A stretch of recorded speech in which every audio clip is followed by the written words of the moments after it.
영화 쇼생크 탈출이 아니라 소생크 탈출 이런 사건이 벌어졌답니다. 김유진 아나운서. 네, 지난달 10일입니다. 충북 진천이 한 도로에 갑자기 소가 나타나는 말 그대로 소동이 벌어졌는데요. 아하. 당시 상황 영상으로 만나보시죠.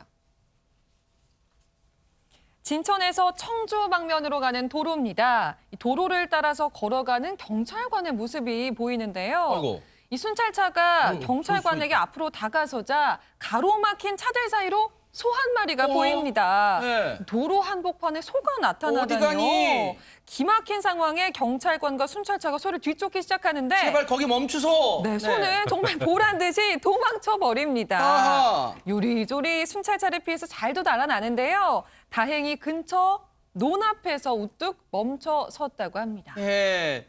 제발 거기 딱 서 계시소. 네, 그런데 최준봉 교수님, 예. 약간 웃긴 상황이지만 그래도 도로에 나타났다는 점에서 위험천만한 상황이에요. 충분하죠. 네. 그리고 운전하신 분들도 깜짝 놀랐을 거예요. 그러니까요. 역주행을 지금 하고 있거든요. 그러니까 차가 가는 반대 방향으로 걸어오고 있어요. 그러면 차 입장에서는 운전하는 분들은 놀랄 뿐만 아니라 교통 책임도 엄청나게 늘어날 수밖에 맞아요. 없는 거 아니겠어요. 그래서 신고 전화가 빗발쳤다고 합니다. 아이고. 경찰서로. 이게 지금 소가 나타났다, 길이 너무 막힌다 이런 신고가 많아져서 순찰차 3대 네. 그리고 소방차 한 대가 출동을 해서 저 소를 잡으려고 노력을 했다고 합니다. 네, 정말로요. 저 때는 한순간도 지체할 상황이 아니잖아요. 당시 현장에 출동했던 경찰분 얘기 들어보시고 이어가 보도록 하겠습니다. 최초 신고받고 갔을 때는 이제 산 쪽에 있었거든요. 네, 산 쪽에서 소가 내려왔다고 이제 동보를 받고서 다시 그쪽으로 이동을 하니까 청주 쪽으로 향하고 있다고 하더라고요.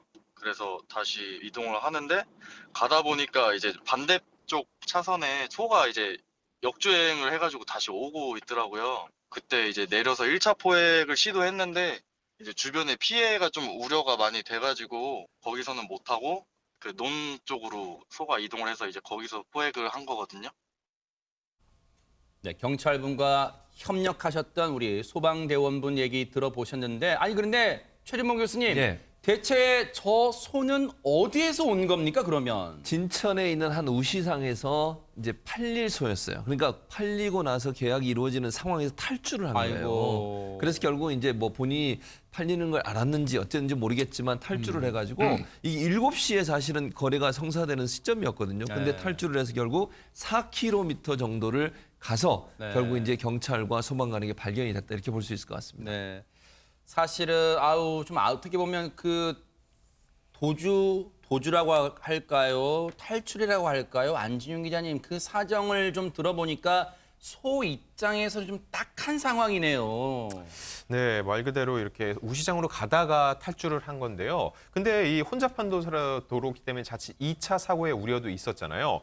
경찰과 소방당국은 소에게 마취총까지 쐈지만 소는 20분 넘게 더 도주국을 펼쳤고요. 아이고. 결국 10km 정도를 더 달아났습니다. 네. 그리고 후에는 마취총 2발을 맞고 포획에 성공을 해서 주인에게 되돌아갔습니다. 네.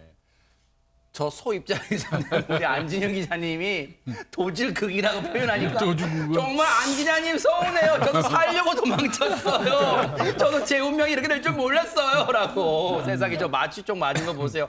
아우 너무 가슴 짠하잖아요. 먹먹해요. 소 입장에서 보니까 김복진 의원님 예. 소 입장이 돼서 좀 대변 좀 해주세요. 세상에. 글쎄, 도주국은 아니죠. 소가 무슨 죄를 짓고 지금 가는 거는 아니니까요. 근데 이제 저런 그 상황이 연출돼가지고 경찰이 신고 들어오잖아요. 그럼 저기 출동한 경찰관들이 저거 상당히 어려움이 있어요. 왜요?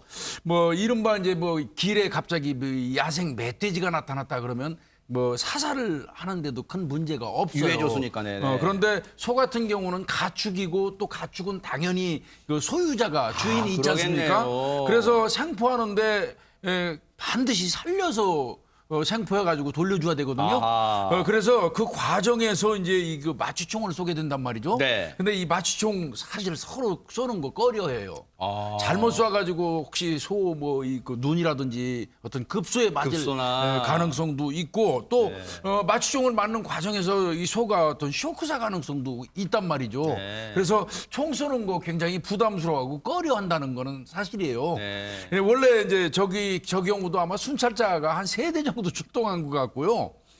원래 마취총에는 한 4cc 정도의 마취제가 들어있다고 그래요. 네. 그 맞으면 한 10분에서 15분이면 이제 마취돼가지고 눕는데 네. 저 소 같은 경우는 글쎄 필사적으로 도망치다 보니까 꽤 오랜 시간 도주를 해서 추가로 아이고. 마취총을 한 번 더 쐈다고 그러네요. 그래요.